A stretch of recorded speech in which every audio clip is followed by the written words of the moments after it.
Olá, este é um podcast sobre o filme O Diário da Princesa, filme norte-americano do ano de 2001 e dirigido pelo diretor Gary Marshall. Gary Marshall, para quem já conhece, é o diretor dos filmes Uma Linda Mulher de 1990, estrelado por Julia Roberts e Richard Gere, e Noiva em Fuga de 1999, também estrelado pelo casal de atores. O filme, Diário da Princesa, teve produção de Whitney Houston, olha só, Deborah Martin Chase e Mario Skovsky. O roteiro foi escrito por Gina Windcruz e o filme teve distribuição da Walt Disney Pictures, ou seja, é um filme que foi produzido pela Disney. O seu lançamento se deu no dia 3 de agosto de 2001 nos cinemas norte-americanos e chegou nos cinemas brasileiros no dia 18 de janeiro de 2002. Chegou aqui no Brasil em janeiro de 2002, no dia 18, para ser mais exata, né?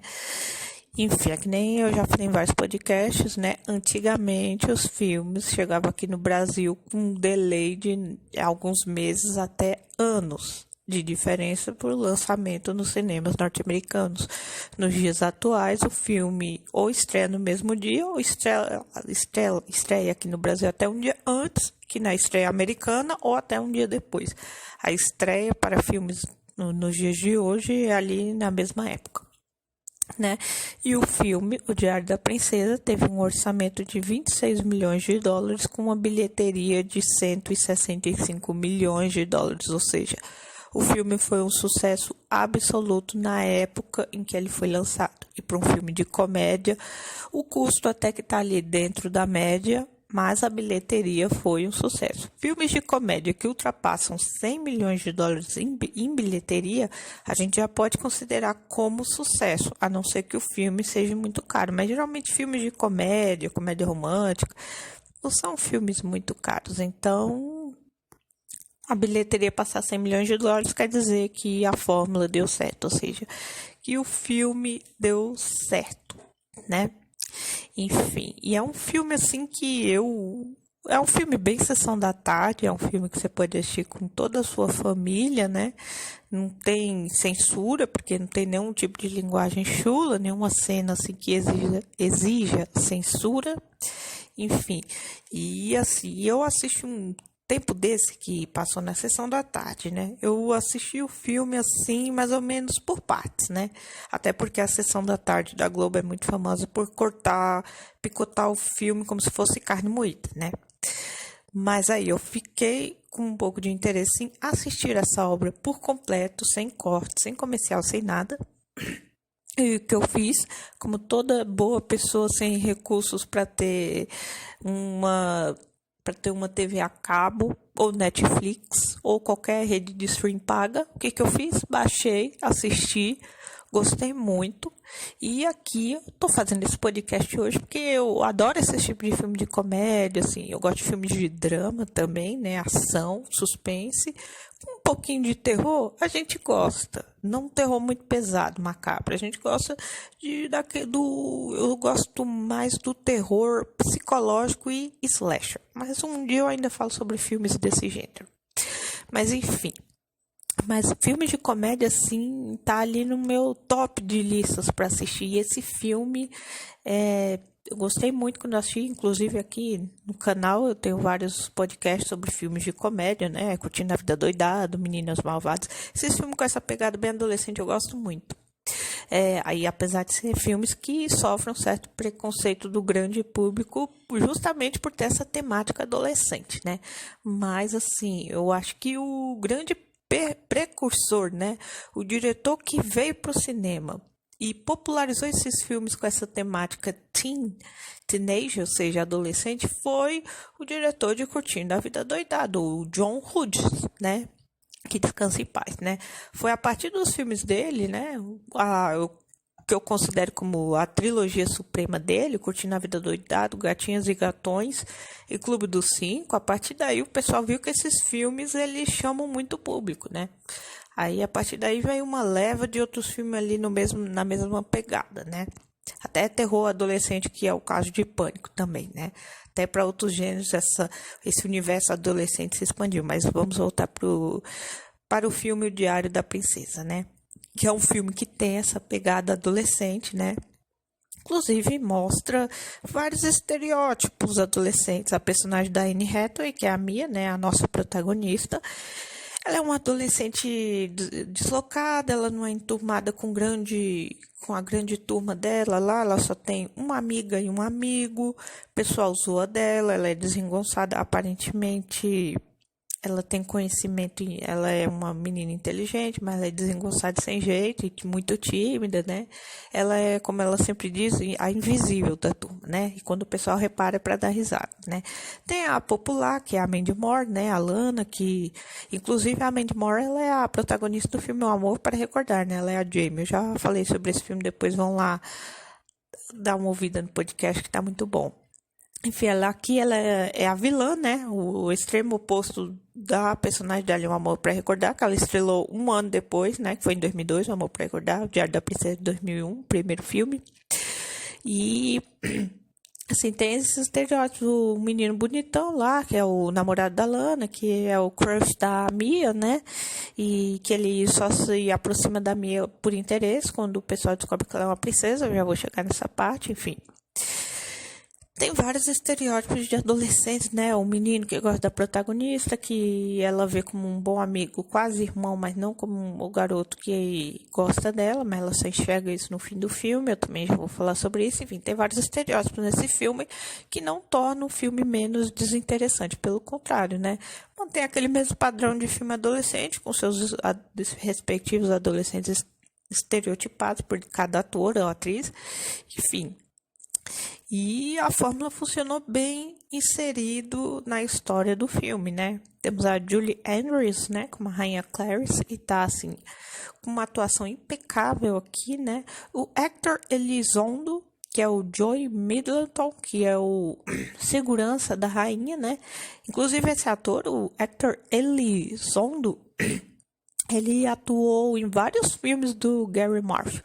Do que eu me lembro, ele atuou na Linda Mulher, na Noiva em Fuga, e se eu não me engano, posso estar enganado, vocês me corrijam, ele também estava naquele filme Frank Jones, de 1991, que também é dirigido pelo Gary Marshall, e que tem como casal protagonista o Al Pacino e a Michelle Pfeiffer. Eu acho que ele tá lá, ele é o dono lá do restaurante que o personagem do Al Pacino vai trabalhar, uma coisa assim. E também nós temos outras pessoas no elenco, né? Eu já vou citar os principais personagens aqui. Mas assim, como para fechar essa primeira parte aqui, né? Da introdução ao filme. Assim, é um filme que vale a pena você assistir com toda a sua família. Eu não vou me cansar de falar isso, porque é um filme assim, bem... Aqueles filmes de sessão da tarde, assim, você assiste com a família toda. É um filme que tem uma história bacana, interessante, né? Como se fosse uma releitura moderna da Gata Borralheira, né? A menina simples, pobre, desengonçada, com uma aparência assim que para muitos é considerada feia. Do nada se descobre que vem de uma linhagem real, ou seja, ela é uma princesa, porque ela é filha de um príncipe, que ia se tornar rei se não tivesse morrido. Enfim, e aí ela tem toda a sua vida virada de cabeça para baixo, e a sua aparência muda, o seu comportamento muda, mas a sua essência não muda. Ela tem vários dilemas adolescentes, né? Normal, que a rainha Clarice não entende, porque ela já veio de uma outra era, que os adolescentes se comportavam de uma outra forma, até falavam de outra forma, né? Enfim. E e a rainha Clarice e a Mia, né, a sua neta, elas têm uma química, um entrosamento muito bom desde a primeira cena das duas juntas, né? Isso é interessante de se reparar no filme. E a rainha, mesmo tendo assim, uma visão de mundo bem diferente da Mia, ainda assim as duas conseguem ir se conhecendo e entendendo uma da outra ao longo do filme. Isso é muito interessante e muito bom também. Agora vamos ao elenco do filme. No filme, nós temos a Anne Hathaway como Amélia Mignonette Grimaldi Thermopolis Rinaldi, ou simplesmente Mia, né? Eita, sobrenome grande, né? Eu já falei, né? A nossa protagonista, aquela menina tímida, meiga, desengonçada, toda atrapalhada, mas que tem um bom coração. Nós temos a Julie Andrews como a rainha Clarice Rinaldo, uma mulher séria, né, comprometida com seus afazeres, mas que tem um bom coração e bons sentimentos, mas que ela tem que manter assim mais reservada, até porque pela forma que ela foi criada, né, ela vem de uma outra era. Mas é uma pessoa justa, né, uma pessoa que escuta os dois lados. É claro, ela tem alguns momentos que ela é um pouquinho mais rigorosa com a Mia, mas nada que chegue ao nível Miranda de O Diabo Veste Prada.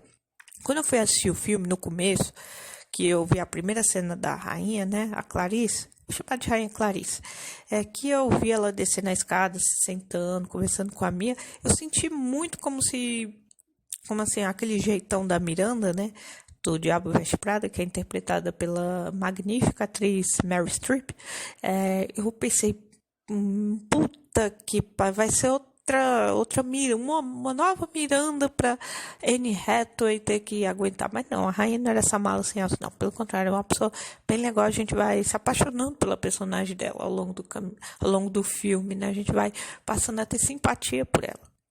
No filme, nós temos o Hector Elizondo como Joey Middleton, o segurança da rainha, né? Também um personagem bem carismático, simpático. A gente vai se entrosando com ele, né, ao longo do filme. Eu reparei que ele faz personagens, assim, bem parecidos, assim, esse ator. Mas, ainda assim, mas cada um inserido num contexto diferente. Na Linda Mulher, ele é o cara lá que trabalha no hotel, né, o gerente do hotel. No filme lá, Noiva em Fuga, ele é um empresário, uma coisa assim, ou advogado, não sei. No filme lá do Frank Johnny, ele é o dono do restaurante lá. Aí aqui ele é a segurança da rainha. Mas todos os personagens ele tá muito bom. No filme nós também temos Heather Matarazzo como Lily Moscovitz, que é a melhor amiga da Amélia, né? Que ela é uma personagem até que aparentemente você vê assim meio descolada, né? É uma personagem que a gente tem raiva dela em alguns momentos, né? Porque ela quer ser o centro das atenções e não a Mia. A gente percebe um ciúme que ela tem em relação a Mia em alguns momentos do filme, principalmente quando a Mia muda o visual e começa a ficar popular na escola.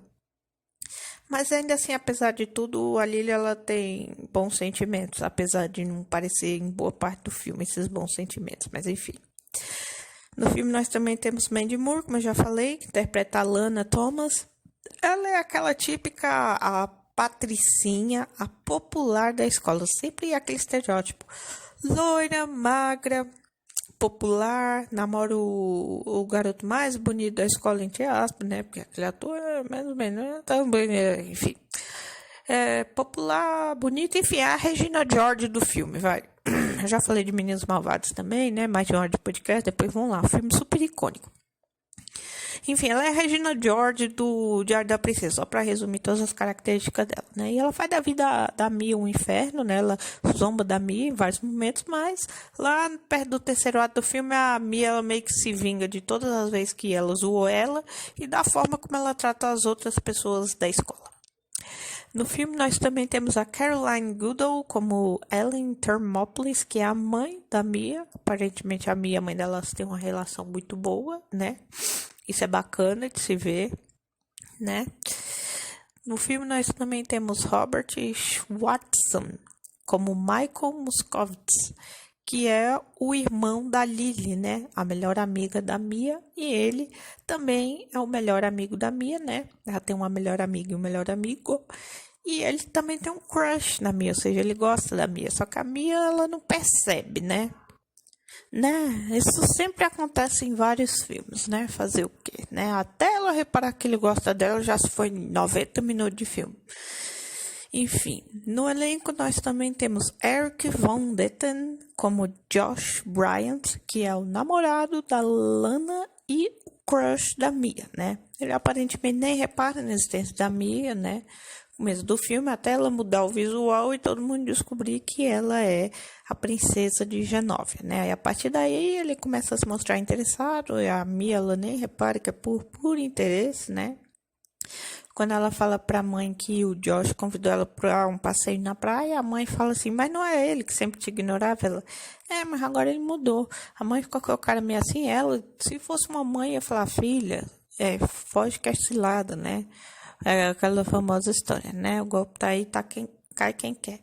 É bem óbvio que ele só se interessou por ela pela aparência dela mudada e pela fama dela, né? Ele não tá interessado nela, né? Infelizmente, ou felizmente, né? Porque o Josh, ele é um macho escroto total, né? Um ridículo. Tanto é que ele prova que é um ridículo quando ele convida ela para ir para a praia e depois eles estão dançando, começa a aparece lá um helicóptero cheio de paparazzi, né? Aí ele fala para ele se esconder dentro da cabana, né? Aí eles ficam um tempo na cabana, aí ele fala assim, que tal se a gente saísse? Aí ela fala assim, tá bom. Aí na hora que eles estão saindo da cabana, tem repórter até em cima do teto da cabana, tirando foto dos dois juntos. Ele beija ela meio que à força. Aí ela pega o chinelo do sapato e dá uma chinelada na cabeça dele e sai correndo, né? E aí o repórter fica lá entrevistando ele, querendo saber quem é ele, o nome dele, aquela coisa. Ou seja, a fama dele, os 15 minutos de fama dele que ele queria, ele conseguiu. Depois a Lana vê ela correndo, oferece roupa pra ela se trocar, né? Elas montam tipo uma cabaninha, né? Quando a Mia tá dentro dessa cabaninha, vamos dizer assim, elas desmontam a cabaninha, os paparazzi rapidamente vão lá tirar foto dela, ou seja, a Lana falou com alguns paparazzi pra tirar foto dela lá em um momento bem íntimo, né? Dela trocando de roupa.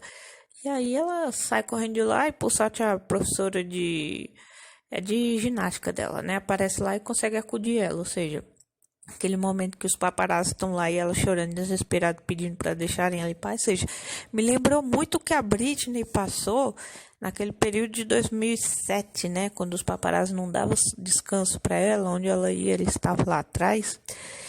E inclusive eu gravei também um podcast falando assim sobre a vida e a carreira da Britney, né? A gente tá vendo ela culminar assim, né? Graças a Deus chegar ao fim dessa tutela abusiva, né? Esperemos que acabe o mais rápido possível, né? Mas enfim, esse momento dela, da Mia, me lembrou muito que a Britney sofreu, né? Triste, né? Os paparazzi não têm um pingo de respeito pelo ser humano, eles só querem, quanto mais polêmica for a notícia, melhor para eles, né? Enfim, e nós também temos no elenco o ator Sean O'Brien, que é o professor Patrick O'Connell, que é o professor da Mia e, pelo que a gente percebe pelas conversas que a mãe da Mia tem com a Mia, é o crush da mãe da Mia, é o ficante. A mãe da Mia tá interessada nesse professor. Só que a Mia fica meio relutante em relação a essa relação da mãe com o professor, porque ela tem medo disso servir como mais motivo de chacota para a turma cair matando em cima dela. Ou seja, como se ela já não desse motivos suficientes para isso, aí eles ainda vão se embasar em mais essa questão da mãe estar namorando o professor para zoar ainda mais ela. Aí a mãe, por um momento, ainda fica pensando assim, né? Pelo que a filha tá falando, ela fala, mãe, faz o que você quiser. Tipo, dane-se, né? Enfim. E no elenco nós também temos o ator Larry Miller como Paolo, que é o cabeleireiro, né? Maquiador, enfim, o hairstyle da rainha, né? Que é inclusive ele quem muda o visual da Mia, né? A pedido da rainha. Obviamente, se a Mia vai se apresentar à sociedade como princesa, ela não pode se apresentar com aquela aparência toda desengonçada dela, né? Dá um bom up no visual, né? Esse ator Larry Miller não é a primeira vez que ele atua num filme do Gary Marshall, não. Um filme que eu me lembro que ele tá lá é justamente o A Linda Mulher de 1990, que ele é o gerente da loja em que o personagem do Richard Gere vai com a Julia Roberts, depois dela ter sido esnobada outro dia em outra loja, ele decide levar ela pessoalmente numa loja com cartão de crédito para ela comprar as roupas lá. E aí esse ator, o Larry Miller, ele interpreta o gerente da loja, né? E é uma cena muito divertida. Eu ainda pretendo falar sobre Uma Linda Mulher, só que tem muito filme na lista para assistir. Eu pretendo seguir a ordem, né? Enfim, e a gente vê que é um elenco de pessoas bem conhecidas, assim, pelo menos uns 60% aqui do elenco, né? Enfim, agora vamos rapidamente ao meu top 15 de melhores cenas do filme O Diário da Princesa de 2001. Vamos lá. Em 15º lugar, eu fico com a cena em que a Lana e o Josh tentam se aproveitar da popularidade da Mia. Lana e Josh tentam se aproveitar da popularidade da Mia. Como eu falei, né? A cena lá da praia, que o Josh leva ela pra cabana. Aí ela sai da cabana, os paparazzi tiram foto dos dois juntos dela agredindo Joss, e depois a Lana, né, tira a Mia debaixo lá da cabaninha que ela tava, para os paparazzi tirar foto dela trocando de roupa. Ou seja, os dois tentaram se aproveitar da coitada da Mia, né, nesse momento.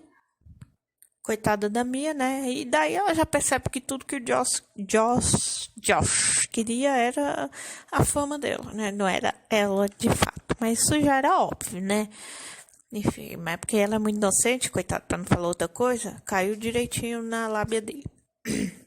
Em 14º lugar, eu fico com a cena em que a Mia vence o Josh no jogo de beisebol. Porque desde o começo do filme a gente vê ela é toda desengonçada, ela não consegue participar dos esportes direito. Ela até fala para a professora, me pede para fazer qualquer coisa, mas esporte não é a minha praia.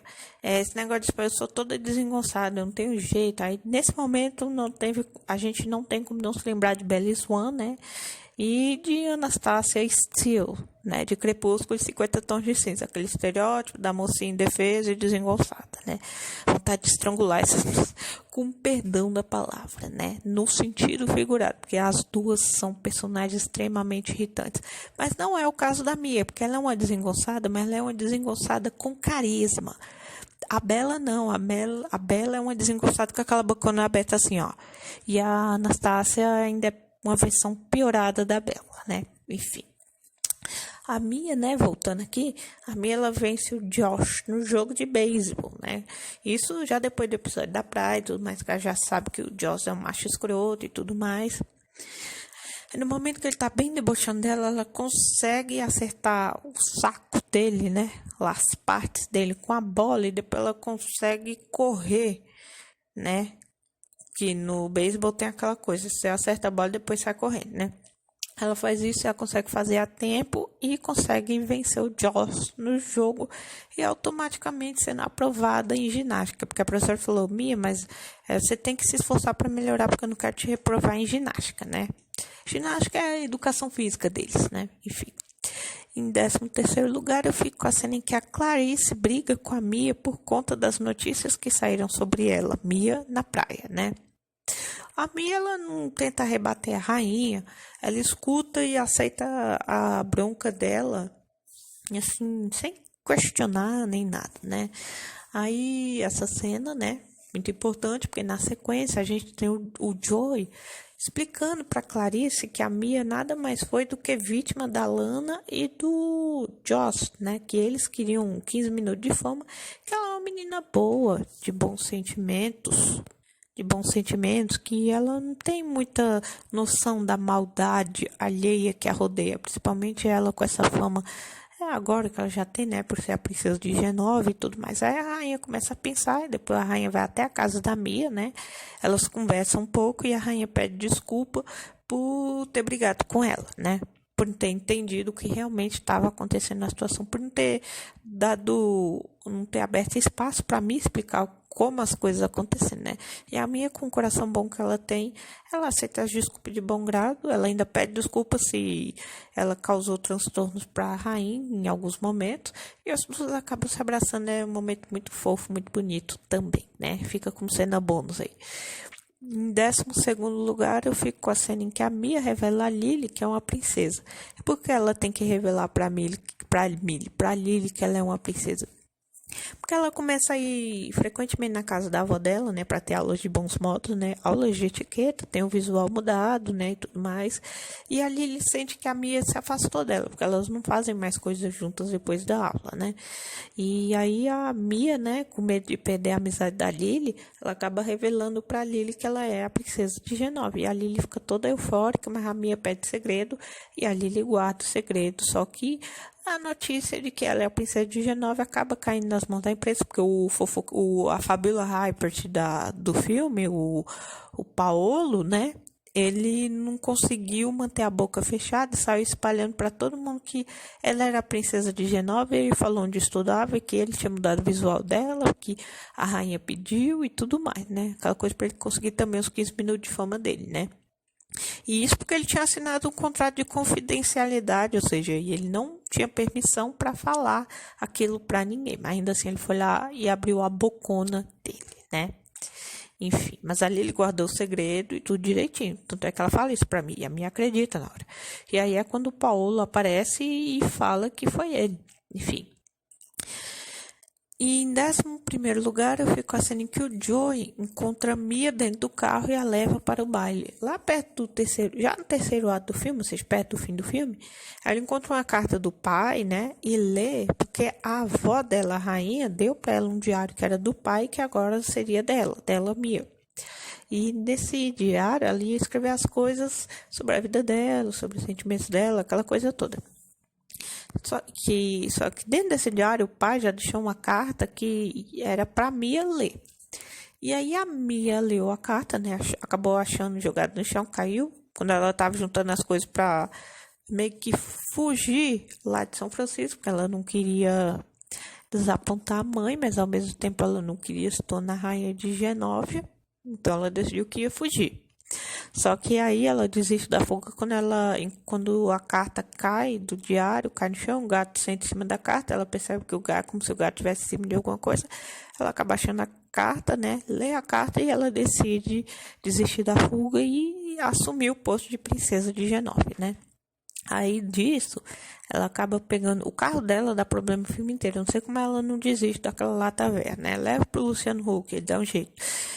Ela vai até o carro dela, né, já chovendo, né, e ela nem tá com trajes adequados para um baile, ainda mais um baile real, né, ela tá com calça jeans e blusão, e aí a capota do carro não fecha, ou seja, ela vai com o carro com a capota aberta mesmo, ou seja, o carro também não colabora em momento nenhum, né, aquele carro dela é mais inimigo dela do que o grupinho de menina lá do colégio, mas enfim.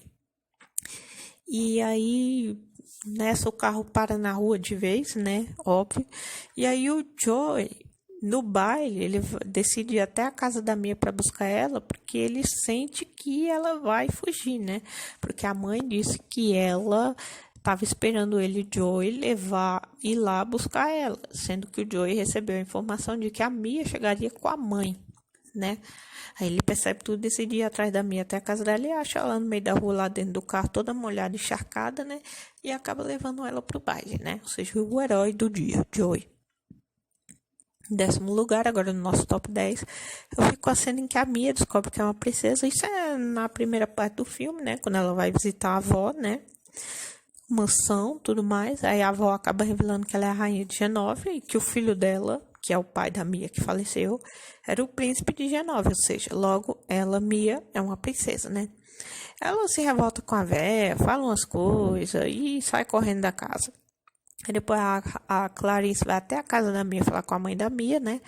E aí depois as duas acabam convencendo a Mia assim... Tudo bem, você não quer assumir o posto de princesa, tudo bem. Mas vai ter um jantar real dentro de algumas semanas. Você se prepara até o jantar. Aí depois do jantar você decide se quer seguir a vida de princesa ou não. Ela acaba, apesar de contra a vontade, aceitando a proposta, né? Aí a partir daí que ela passa aí todo dia na casa da avó dela depois da aula para ter aulas de etiqueta.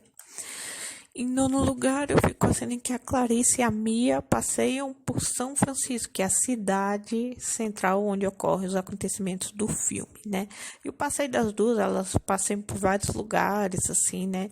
E é muito divertida a cena das duas juntas. E o auge é quando elas duas estão no carro da Mia, o carro acaba perdendo a ré e batendo num tipo de ônibus, trem, enfim, pessoal lá. E a Clarice consegue livrar a Mia de ir pra polícia, né? Tem uma conversa bastante interessante com os policiais, é uma cena sensacional. Eu não vou dar esse plot twist aqui, né? Depois vocês vão lá, assistam e conferir que tá muito boa essa parte também. Em 8º lugar, eu fico com a cena que o Joey conversa com Mia na escola sobre o futuro dela como princesa. Tem uma parte do filme que ela tá ali, né? lá na área onde se joga basquete, né? E só tá ela e o Joey, né? E ela andando de um lado pro outro. E ela fala assim, Joey, se eu simplesmente desistisse, você não pode desistir de ser princesa, você sempre vai ser princesa. Você pode desistir das funções de princesa, mas você sempre vai ser. Aí, isso daí é um pouco antes do jantar real, né? Que eles têm essa conversa, tudo, né? Porque a Mia ainda tá muito segura em relação como ela vai se comportar, se ela vai ser uma boa princesa e tudo mais, né? E ele fala que ele tem confiança nela, que até a rainha já falou pra ele que ela acredita no potencial dela como princesa, né? Que acaba estimulando ela a ir pro jantar, né? Porque ela já tá tendo aulas de etiqueta a essa altura, né? Isso aí é logo depois daquele assédio da imprensa que ela sofre quando chega na escola, mas eu já vou chegar nessa parte. Sétimo lugar, eu fico com a cena em que a Mia lê a carta que seu pai deixou para ela. Eu já falei sobre essa cena. E a partir do que ela lê na carta, ela desiste de fugir e de assumir o seu posto como princesa de Genóvia. Em sexto lugar, eu fico com a cena em que a Mia é abordada pela imprensa ao chegar na escola. Essa cena, sim, também é sensacional, né? É aquele momento bem Britney versus imprensa americana, né? E a diretora da Mia, a diretora da escola da Mia acaba ajudando a Mia a entrar na escola. Leva ela para a secretaria, a rainha fica sabendo do fuzuê todo, acaba indo baixar na escola. Aí tem mais abordagem de imprensa quando a rainha chega, né? A rainha ignora, o segurança acode a rainha e ela consegue ir até a secretaria. Lá dentro da secretaria, a Mia, a mãe da Mia e a rainha conversam entre si, né? Até que o Paulo chega e confessa que foi ele que abriu a bocona dele, né? Espalhou para todo mundo, porque ele disse que não aguentaria que as pessoas não soubessem que ele é o cabeleireiro da realeza, né? De Genóvia, vamos dizer assim, né? Não se aguentou. Fabíola Rappert, né? Enfim. Em quinto lugar, eu fico com a cena em que a Mia chega à escola com um novo visual, só que ela ainda está muito segura com a mudança brusca no visual dela. Ela usa um chapéu para esconder o cabelo alisado, só que aí a Lana chama a atenção do professor pro visual que a Mia está usando, ou seja, pro chapéu, que é proibido. O professor manda ela tirar o chapéu, aí ela tira o chapéu, aquele cabelo liso, todo mundo fica chocado, espantado, né? Só que a Lily faz uns comentários lá para meio que distrair o povo da Mia, né? E para dar continuidade na aula. E a Mia, assim, bem baixinho, agradece a Lily. E ela faz, assim, com um gesto de nada, assim. É bem fofinho. Apesar da Lily ter os momentos de ciúme de piti dela, a Lily é uma boa menina também, né? E a amiga da Mia nas horas certas, né? Enfim. Em quarto lugar, eu fico com a cena em que a Mia joga sorvete em Lana. Isso já bem depois do episódio lá. Depois do episódio da praia e tudo mais, né? Que a Mia tá com o chapéu dela pra não chamar a atenção, né? Antes de falar dessa cena de sorvete, deixa eu só abrir uma ressalva aqui. Que a Mia, no começo do filme, ela era invisível, né? Para o colégio inteiro, ninguém via ela, o pessoal já sentava onde ela estava sentada, tipo, invisível total. E ela reclama disso e acha ruim e tudo mais, mas tá conformada. Aí quando todo mundo descobre que ela é a princesa de Genóvia e que ela mudou o visual e tá bonita, tudo mais, ela vira o centro das atenções do colégio. Aí, né, depois do episódio da praia, ela meio que volta. Aí ela nem é invisível e nem o centro das atenções. Quer dizer, o centro das atenções continua, mas agora no sentido bem debochado mesmo. Ela vira a piada da escola, né? Ou seja, aí ela, já nessa altura do filme, quando ela já vira uma piada, ela já você percebe que ela começa a sentir saudades do tempo que ela era invisível. Olha só, quando ela era invisível, ela não gostava tanto. Quando deixou de ser invisível, passou a chamar atenção e até virar motivo de piada, porque os comportamentos dela estavam sendo vigiados pelo mundo inteiro. Aí ela sentiu saudade do tempo que ela é invisível. O chapéu que ela usa, já depois de bonita e arrumada e tudo mais, é a prova de que ela sente saudade de ser invisível. Aí, enfim, ela voltando. Ela tá lá sentada, conversando com um menino lá de cabelo vermelho, tudo. Aí a Lana vê, começa a debochar do moleque lá. Aí a Mia se revolta, elogia, assim, em tom de deboche a roupa da Lana, né? Roupa de líder torcida da Lana. E joga sorvete na Lana. E a Lana entra em desespero, como toda boa patricinha que é, né? O colégio inteiro lá debocha da Lana, aí a Lana vira, aí a Mia deixa de ser a piada da escola para a Lana virar a piada da escola, até a diretora da escola debocha da Lana. Olha só como é uma pessoa muito querida, né? Bem feito, tomou no, não é não? Agora vamos ao nosso top 3. Terceiro lugar, eu fico com a cena em que a Mia se atrapalha durante o jantar real. Ela comete várias gafes, ela quebra a taça, ela coloca fogo na roupa do cara, ela derruba a uva, aí ela vai pegar a uva que caiu debaixo da mesa, ela se agacha, o cara tropeça nela, que derruba o garçom com as coisas, o outro acaba caindo na cara do cara na comida. Enfim, ela vai tomar um sorvete, tem uma enxaqueca instantânea, né?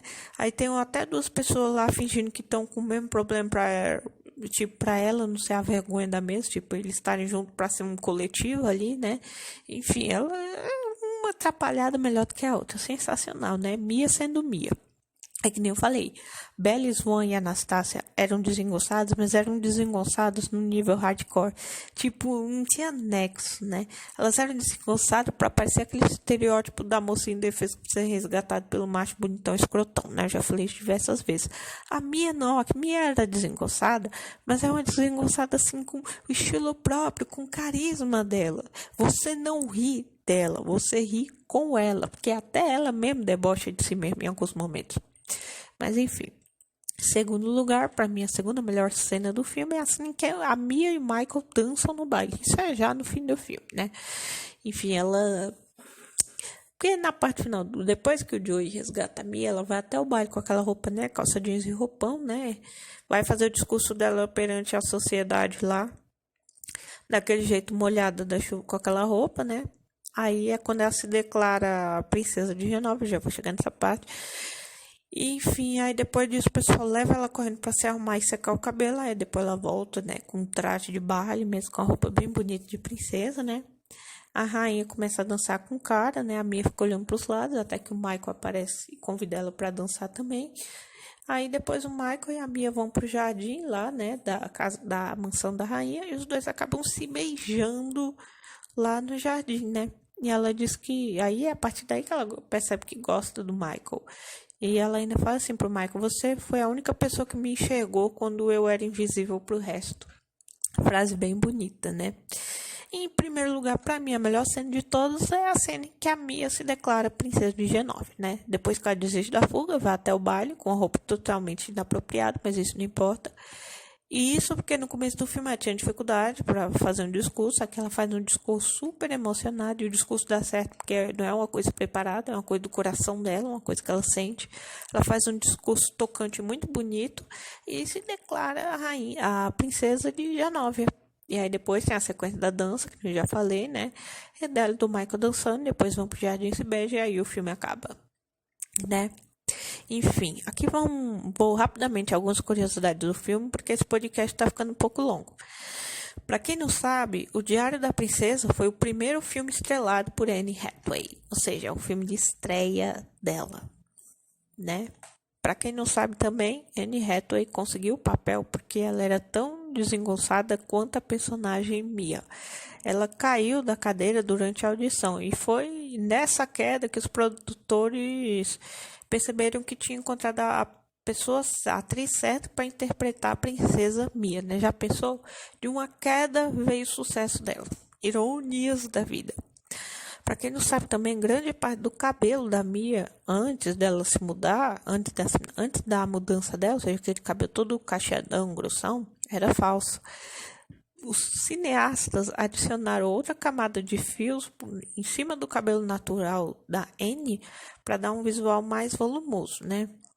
E já em relação às sobrancelhas, eles levavam cerca de 1 hora todos os dias para dar aquele aspecto espesso e masculino a elas, né? Colocava mais, um pouquinho. Para quem não sabe, Charlotte, assistente da rainha, ela é interpretada pela filha do diretor Gary Marshall, que é a Caitlin Marshall. A neta do cineasta também participou desse filme como a pequena garota que vai pedir um autógrafo para Mia quando a Mia chega na escola para assistir às suas aulas, né? Essa altura do filme, a imprensa toda já sabe, já acompanha todos os passos da Mia, né? Enfim, bem legal, né? O diretor Gary Marshall colocou 2 pessoas da família no filme, olha aí. Para quem não sabe, o relacionamento de Clarice e Joey não estava no roteiro. O ator Hector Elizondo e a atriz Julie Andrews tiveram essa ideia de fazer a cena da dança entre eles como uma forma de mostrar o carinho oculto que eles tinham um pelo outro, né? Tipo, segurança e a sua patroa. Seria uma referência ao filme O Guarda-Costas, em que a cantora se apaixona pelo seu segurança. Afinal, quem produziu o filme? Sim, ela. Quem é uma das produtoras do filme? Sim, ela mesma, Whitney Houston. Whitney Houston não foi só atriz e cantora, também foi produtora, meus amores. Olha só que grande curiosidade, né? E aqui agora, como última curiosidade, nesse filme, o personagem Michael Muscovski, que é o irmão da Lily Crush e que tem um crush pela Mia, ele toca piano na banda Flypaper. Na vida real, o seu intérprete, o ator Robert Schwartzman, tem a banda Rooney, na qual ele toca guitarra e canta. Nós podemos ver durante o filme tocando guitarra rapidamente naquela cena em que as líderes de torcida estão dançando e tem um pessoal tocando os instrumentos. Ele está lá tocando guitarra. Enfim, essas foram algumas curiosidades sobre o filme O Diário da Princesa. O que eu posso dizer sobre esse filme? Recomendo, assistam. Quem gosta de comédia, aquele filme bem Sessão da Tarde, isso aqui é um prato cheio, né? Uma boa produção, boas atuações, um ótimo enredo, né? Uma direção boa, a trilha sonora também é bem legal, bacana. De 0 a 10, eu dou nota 8 para esse filme. Filme muito bom. Para o gênero, é uma boa pedida. E fico por aqui com este podcast sobre o filme O Diário da Princesa.